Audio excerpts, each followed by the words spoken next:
Noxcrew! Hey guys, welcome back, it's Avondale here. On my last video, I got a comment that was asking me how I could teleport specific players to a spectator platform so they could watch the game. Now, this is something that's really important for Game Show because we really want to make sure that the right team gets teleported at the right time. If you teleport the wrong person when you're trying to teleport a specific team, things get bad fast, and you don't ever want that to happen. So instead of responding to it with a comment, I thought I might do a video so I can sort of explain the way that it works, and you guys can, you know, see it visually in front of you exactly how we teleport things in the right way. So I can't really demonstrate this alone, so I'm going to bring in some helpers here. Let's do this. Oh, hey guys! Oh, aren't they cool? We get the blue guy here, he's going to be on the blue team. Spectator guy, it looks like he's a blue fan. And there's the yellow guy, and it looks like they're going to be playing football or soccer or whatever you call it. So let's see, for this game to work right, when the game starts, we need the yellow guy to teleport over into the yellow goal. We need the blue guy to teleport into the blue goal, and they should probably be facing each other too. And then we want to put the spectator guy up in the stands here, but we want to put him in a spot where he's cheering for the right team. So those are the goals that we have to accomplish, and there's a couple of different ways that we can do that, so let's go check those out. So for Minecraft to be able to teleport a player at the right time when you want it to happen, you need to be able to tell the game what you want to classify the player as.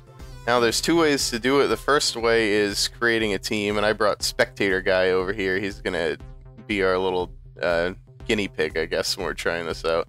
So the first thing we'll do is create our team. We're gonna create a team called Spectators. So you need to do scoreboard, teams, add, and your team name, Spectators. There we go. So it says added new team spectators successfully. Great.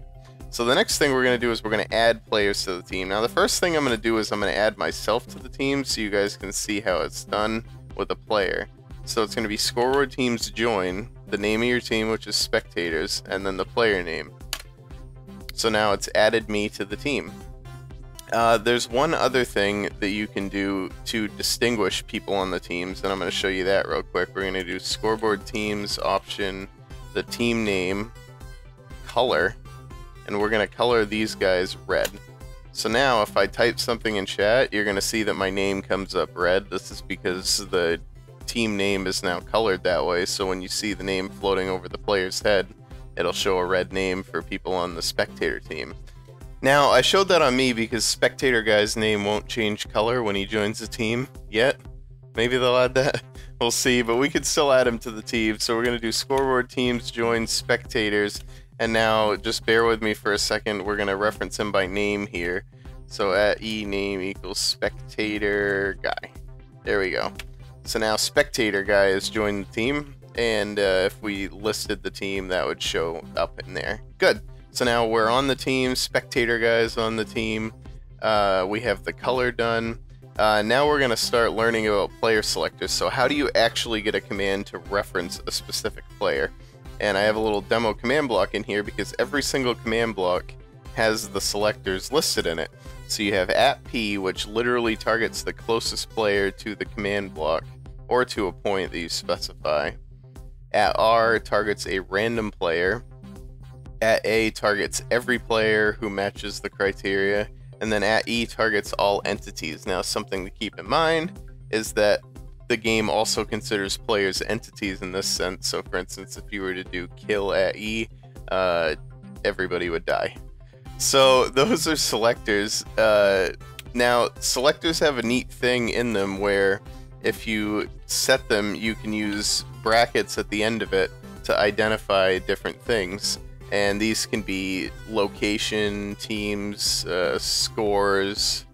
There's tons and tons of other things that you can do in these, but with just the scoreboard commands alone, you can identify almost all of your problems with selectors.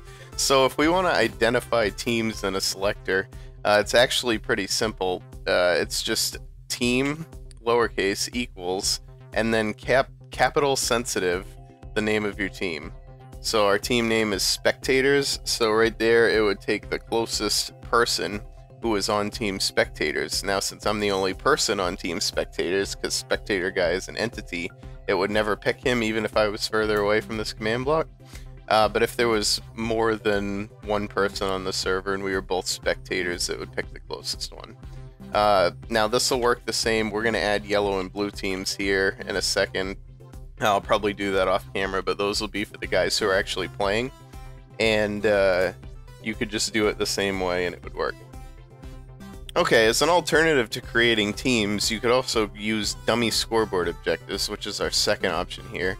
What is a dummy objective? A dummy objective is a scoreboard objective that does not get affected by anything except scoreboard commands. So the first thing we're going to do is create it. Scoreboard objectives, add. We're going to call this one team value because it's going to show us a value for different teams.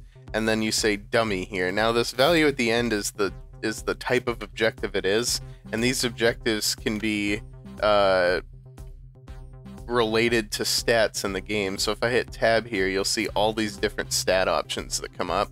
Now you can essentially track anything in the game that can be tracked with statistics as a scoreboard objective, and you can use this to have different scores attached to the players, maybe have them switch a different scoreboard objective when their score reaches a certain number. There's a lot of really great practical uses for that, but for now we just want one that's a dummy, so we are the only people who can affect it. So now that we've created the dummy objective, we need to set a player score. So we're going to use Spectator Guy again. We're going to do scoreboard players set. Now we're going to set the player name, which is Spectator Guy.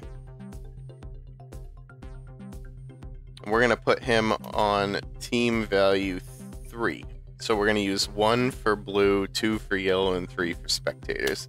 So now he's set to a score of 3, and we can show this if we use a scoreboard on the side. So we're going to set the display of the sidebar to team value, and there you can see that we have the entity ID of Spectator Guy, and it's a red number because he's on the red team, and it shows that his team value is 3. So we'll get rid of that. Now, you can actually identify this score inside of a player selector. So what we're going to do here is we're going to look, and we can use @P with the brackets again, or @A, @E, @R, anything you want. And the way you reference this is with the score underbar. Now, this is where it changes depending on what you've named your objective. We'll do score underbar team value equal to 3. So now what this is showing is that it's looking for anyone with a score in the team value objective that is equal to 3 or less than that. Now that might not seem really obvious at first, but it'll right now pick up anyone with 0, 1, 2, any negative number, but anyone over 3, it doesn't count them. Now the nice thing about these player selectors is that when you start adding these sort of restrictions on what they're looking for, it's an and statement. So if we put a comma, we can add another one, and it'll combine the two. It'll look for only people that meet all of the criteria. So we're going to do score under our team value, another underscore, min, equal to 3. Now this is looking for anyone with a score in team value 3 or higher. So we have one thing that's looking for 3 or lower, the other thing that's looking for 3 or higher, and as a result of that, we've created a range that it's looking for that is equal to 3. So now when it tries to pick this person, it's only going to pick someone who's on team value of 3, which we've assigned to spectators. Now to get it to pick up Spectator Guy, I would just have to change this to @E. And now if we ran a command on it, let's say we wanted to teleport him to me, we'll do that and we'll run it, and you'll see that it picked him up. Hey, it sent him right over to me. Alright. Okay, so now that I've shown you both options, it's probably time to ask why I showed you 2 ways to do it. Well, it's because there's pros and cons to each one. So for the team option, it's really easy to see the categorization, especially since when you hit tab in multiplayer, it'll show the team names. You can guarantee what they're on. It's also less typing in the player selectors. It's a lot shorter to select someone with a team name than it is to select someone with very specific scoreboard objectives. Now the cons are you can't be on multiple teams. This is kind of an issue because there's certain things you can only achieve through being on the same team as someone else. For instance, name colors is one of them, but also PvP. You can't turn PvP off from in-game in vanilla Minecraft unless you have people on the same team. So that's one negative part. Also, it's very specific. You can't. It's tougher to mesh things together when you have people on teams. So a lot of times we don't even refer to teams. We just refer to scoreboard objectives. Now the advantage to these is that it can auto-update your scores based on any number of criteria that the game has. And it's also more versatile. For instance, if I wanted to teleport the people that were on the blue and yellow teams but not spectator guy, I could just pick the people with the score of 1 and 2 and do it in the same range of player selectors in a command block. The cons, it's a lot tougher for the user to visualize that they're in the same scoreboard objectives as someone else. You can show it on the sidebar, but that really doesn't help, especially if people don't know how scoreboards work. And the last issue is you can't enforce options on players based on their scoreboard categorization. Now you can enforce effects and stuff, but you can't change the color of their name or their PvP status or anything like that. Okay, so we've learned how to do this. Now let's actually do the thing that we were looking to do. The first thing we need to do is we need to create 2 new teams. We're going to do this with the teams method. So scoreboard teams, add yellow and add blue. So now that we have the teams on, we're going to add the specific players. Okay, so they are all joined on their correct teams now. We have spectator guy on the spectator team, yellow guy on the yellow team, blue guy on the blue team. So now we're going to need to do command blocks for each one. So let's do the first one here, teleport at E, and we're going to go team equals yellow. And now we can just copy this one over and replace the yellow with blue, with spectators for this middle one. And then for the last one, we'll replace it with blue. Okay, so now we need to get the location of their coordinates, and I have them all right here. So the first TP location for the yellow guy is here, and we're also going to rotate them so they're looking at each other, and that's what that number is there. So we're going to paste this in. Now the next 2 numbers are your horizontal rotation and your vertical rotation. So we want them rotated minus 90 degrees horizontally and then 0 degrees vertically. So we'll go ahead and set that one. That one's done. Now we just want to put the red guy in the stands. That's pretty easy. So we're going to take that one and just put him up there at that coordinate. Okay, and for the last guy, the blue guy, we need him over here, and he needs to be facing the yellow guy, so we'll go ahead and take this coordinate, and we'll plunk it in here, and then rotate him opposite to the yellow guy. And now if we've done everything right, we should have one start button here that puts everyone where they need to go at the beginning of the game. So let's try it. 3, 2, 1, go! And there they are. Everyone teleported exactly where they needed to be, and it was solely based on the team selectors in these command blocks.